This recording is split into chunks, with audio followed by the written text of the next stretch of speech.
Hello दोस्तों, part number second में आपका स्वागत है। देखो, मैंने पार्ट नंबर वन में 2 क्वेश्चन और फॉर्मूले आपको समझाए थे, ठीक है। काफ़ी स्लो मोशन में वो क्वेश्चन मतलब आपको कराए थे, वो स्लो मोशन में कराए थे ना क्वेश्चन वो। अब हम करेंगे क्वेश्चन नंबर इसका क्या, क्वेश्चन नंबर 1 का पार्ट नंबर 3 करने वाले हैं, ठीक है ना। ये वाला ये, ठीक है। इसमें क्या बोला गया ध्यान से देखिए। 6x² माइनस 3 माइनस का 7x ये दिया हुआ है। देखो जल्दीबाजी मत करना, आपके पता चलो यहां से वहां मल्टीप्लाई कर दो, ऐसा नहीं है। ध्यान से देखिए, पहले इसको सही करना है। x², देखो ये 7x जो है ये तो बीच में आता था ना, इसको बीच में पटक देंगे माइनस का 7x, और कांस्टेंट टर्म लास्ट में आती थी तो लास्ट में कर देंगे। पहले सही करिए इसको, ठीक है ना। अब हमें क्या करना होता है, इसको इसके साथ मल्टीप्लाई करना होता है, ठीक है। ये उल्टी सीधी दी थी ना चीजें, इसको पहले सीधा कर लिया करो, ठीक है। तो 3 को इससे करेंगे तो 3 6 18 होता है। 18 के फैक्टर्स निकाल लेते हैं, कितना आ रहा है। तो 2 9 18, 3 3 9 और 3 बन जा 3। यहां तक समझ में आ गया। तो उसके फैक्टर कुछ इस तरह से बन रहे हैं। अब हमें कुछ ऐसा करना है कि प्लस माइनस करके माइनस का 7 आ जाए और मल्टीप्लाई करके 6 3 18 माइनस का 18 आ जाए। तो मैं क्या करने वाला हूं, 6x² तो मैंने ऐसे रखा है, ठीक है। अगर मैं 9 और 2 का देख लूं तो बन जाएगा कॉन्सेप्ट, ठीक है। तो मैं क्या करने वाला हूं, माइनस का 9x, ठीक है, और प्लस का 2x, ये 2 फैक्टर बनाने वाला। क्योंकि देखो 9 में से 2 गए तो 7 बचेगा, और बड़ा 9 है तो साइन में माइनस का लगेगा। क्लियर हो गया।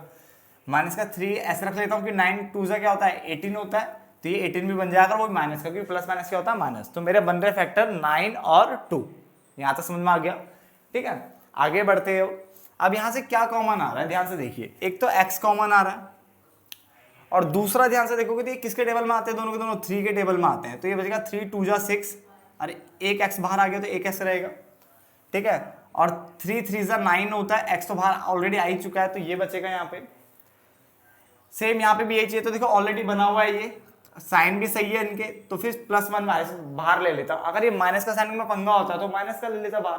तो बिल्कुल एग्जैक्ट सेम है ना ये, तो ऐसे रहने देता हूँ। 2x - 3, खाली मैंने लिख दिया +1 यानी 1 मैंने बाहर लिया, ठीक है ना।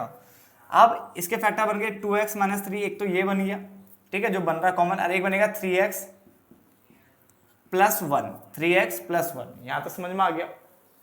अब वैल्यूज निकाल लेते हैं, जीरो क्या क्या आ रहा है। तो 2x - 3 = 0, तो 2x = 3, तो x = 3/2। एक तो ये आ गया हमारा, ठीक है। उसके अलावा दूसरा करते हैं, 3x + 1 = 0, 3x = -1, x = -1/3। तो जो जीरोस की जो वैल्यू है, ठीक है, वो 2 जीरोस हमारे ये आ गए यहाँ पे इस इक्वेशन के। अब हम इसको वेरीफाई करेंगे, कि वेरीफाई पूछ रहा है हमसे बार बार ये। तो हम बोलेंगे सम ऑफ जीरोस। अगर नॉर्मली मैं निकालता हूं अल्फा प्लस बीटा, इन दोनों को प्लस करता हूं, तो 3/2, और प्लस करके ये माइनस का टर्म है 1/3, ठीक है ना। दोनों को प्लस करना था, बट ये माइनस में, इसलिए मैंने ब्रैकेट में लिखा है, ठीक है ना। एलसीएम ले लेंगे, 3 2 जा 6, यानी एलसीएम में 6 आएगा, ठीक है। अब 2 3 जा 6, 3 बचा, 3 को 3 से करोगे तो 9 आ जाएगा। डन। ऐसे 3 2 जा 6, 2 बचेगा, 2 1 जा 2, और माइनस का तो माइनस प्लस माइनस ही हो जाना, माइनस प्लस क्या हो जाना है, माइनस हो जाना है। क्लियर हो गया। तो 9 में से 2 के कितना आ गया, 7/6 आ रहा है। चेक कर लेते हैं इसे। आपको पता ही है इसको क्या बोलते हैं, -b/a बोलते हैं। अब इस वाले से मत देखना, इससे देखो, ठीक है ना। माइनस का b, तो माइनस का 7 है, तो एक फॉर्मूला का माइनस है और एक 7 का भी माइनस है। a कितना हमारा 6 है, तो माइनस माइनस प्लस हो गया, 7/6 आ गया।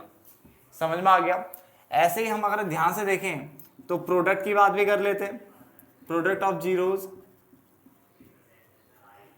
ठीक है, यानी अल्फा और बीटा का मल्टीप्लाई कर लेते हैं। 3/2 की मल्टीप्लाई कर लो माइनस का 1/3 से, 3/2 का मल्टीप्लाई कर दो किससे,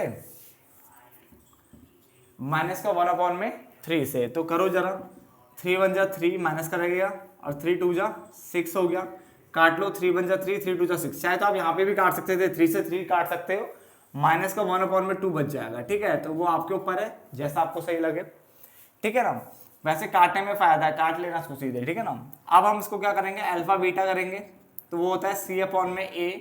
c कितना हमारा माइनस का 3, और a कितना हमारा 6, तो 3 2 जा 6, ठीक है, 3 1 जा 3, 3 2 जा 6, तो ये भी आ गया माइनस का 1/2।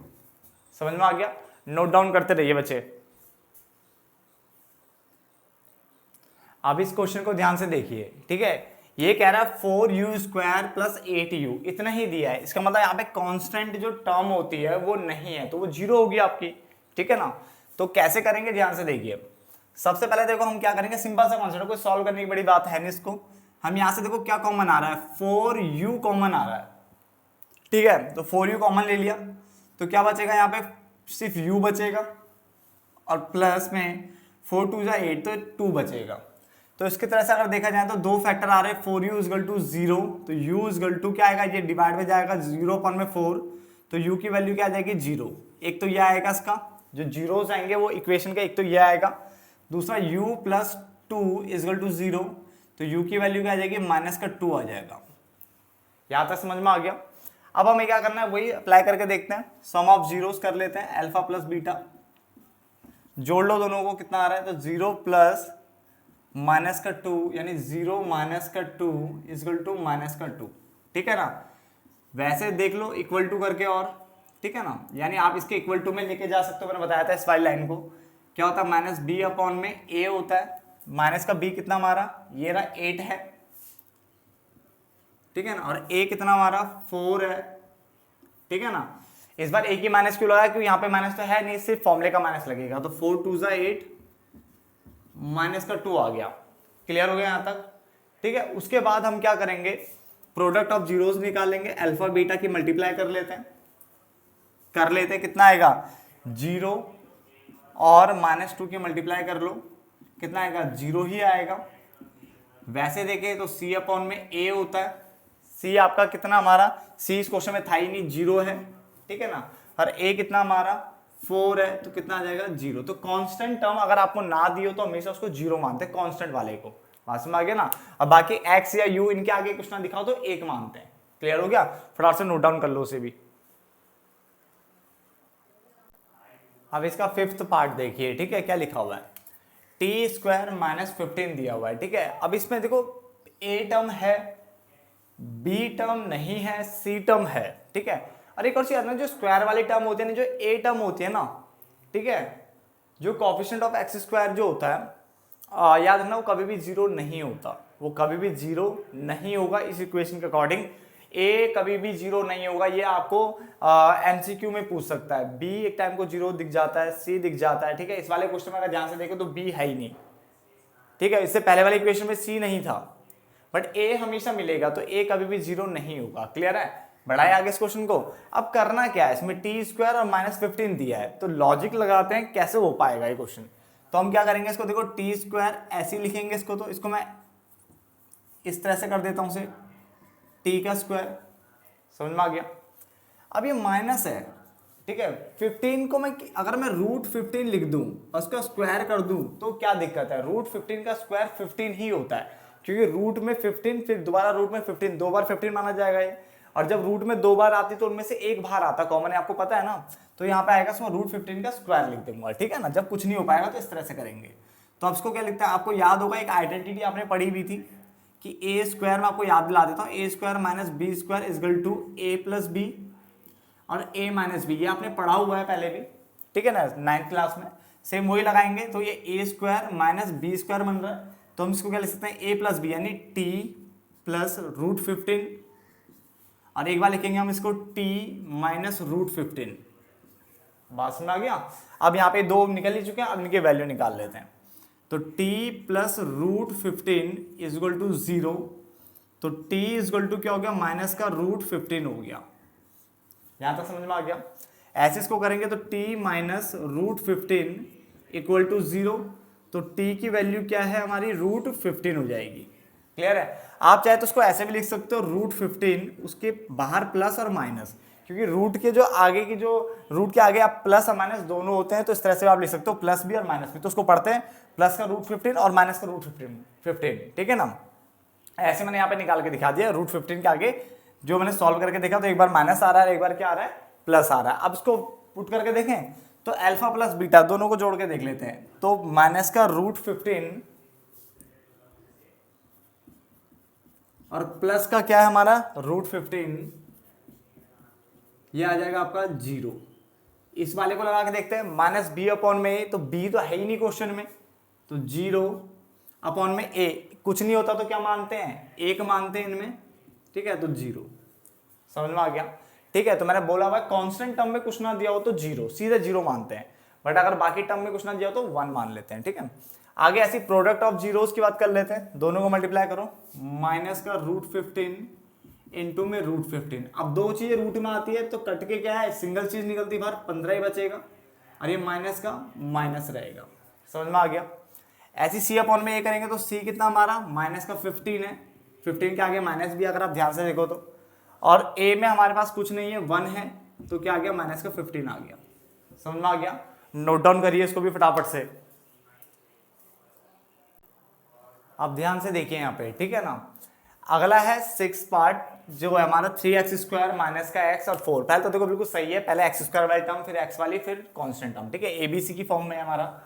अब क्या करेंगे, सबसे पहले हम इसको इसके साथ मल्टीप्लाई करेंगे तो 4 3 12 होता है, 12 के फैक्टर निकाल लेते हैं। देखो तो 2 6 12, 2 3 6 और 3 1 3, तो ये इसके फैक्टर्स हो गए, ठीक है ना। अब कुछ ऐसा बनाते हैं कि क्या आ जाए, बीच में तो माइनस का x आ रहा है, नहीं माइनस का 1 बच जाएगा, और मल्टीप्लाई करके माइनस का 12 आना चाहिए। तो अगर मैं 2 2 4 और 3 बनाऊं तो शायद बन जाएगा, क्योंकि देखो अगर मैं 3 2 6 करता हूं, और 6 और 2 का तो बनेगा नहीं, क्योंकि 6 में से 2 जाएंगे 4 आएगा, बीच में 4 है नहीं, ठीक है, तो ये दिक्कत हो जाएगी। तो 6 और उसका तो बन नहीं सकता, 2 का, तो 2 यानी 2 2 4 और 3 इसका बन सकता है, क्योंकि देखो 4 में से 3 जाएगा तो 1 बच जाएगा, है ना, और 4 3 12 तो होता ही होता है। तो हम इसको पता है इस तरह से बना लेंगे, 3x²।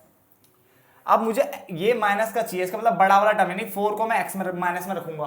भाई तो अगर माइनस चाहिए तो बड़े वाले टर्म के आगे माइनस रखो, जैसे 4 और 3 माना मैंने तो और अगर मुझे प्लस में चाहिए तो मैं 4 को प्लस का लिखता, है ना। तो अब यहाँ पे प्लस का 3x लिखूंगा, क्योंकि 4 में से 3 जाएगा तो x बचेगा और साइन इसका आएगा माइनस का, और माइनस का 4 ऐसे उतार लिया। क्लियर हो गया। अब देखो क्या कॉमन आ रहा है, यहाँ तो सिर्फ x ही कॉमन आ रहा है, कि बाकी कुछ कॉमन नहीं है, तो 3x ऐसे ही रहेगा और माइनस का 4 ऐसे रहेगा, क्योंकि एक टेबल में भी नहीं आते ना, 3 और 4 आते कहाँ है, ठीक है। उसके बाद देखो ये सेम यही है, तो जब कुछ नहीं चेंज करना तो +1 बाहर लिख दूंगा खाली, कि मैं 1 बाहर ले रहा हूँ उसमें से। डन, यहाँ तक हो गया। तो 3x - 4 और एक आ जाएगा हमारा x + 1, यहाँ तक कोई दिक्कत नहीं। अब करना क्या है, इसको मिटा देते हैं, इसके जीरोस की वैल्यूज निकाल लेते हैं। तो 3x - 4 = 0, तो 3x = 4, तो x की वैल्यू आ गई 4/3, ठीक है। पहला ये अल्फा निकल गया, बीटा निकाल लेते हैं। x + 1 = 0, तो x = -1, ये बीटा आ गया। करके देख लेते हैं। तो पहले वाले केस में तो दोनों को प्लस करना है ना, तो प्लस करें तो 4/3 प्लस, बट ये माइनस का 1 है, ये माइनस का 1 है ना। चलो करते हैं स्टार्ट। तो 4/3 प्लस माइनस माइनस, ये आ जाएगा, एलसीएम ले लेते हैं इसका। एलसीएम लेंगे तो 3 रहेगा, 4 - 3 हो जाएगा, ठीक है ना, किसके नीचे कुछ नहीं होता तो 1 मानते हैं।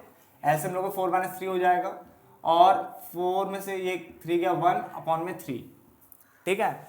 -b/a वाला फॉर्मूला लगा के देख लेते हैं एक बार। तो -b कितना होगा, एक तो फॉर्मूले का माइनस और एक ये वाला माइनस, तो माइनस का 1 लिखेंगे यहाँ पे, है ना। और a कितना हमारा 3 है, तो माइनस माइनस प्लस, तो 1/3 आ गया। समझ में आ गया तक। मल्टीप्लाई करके देख लेते हैं दोनों को। तो 4/3 इंटू में माइनस का 1, तो ये आ रहा माइनस का 4/3, ठीक है।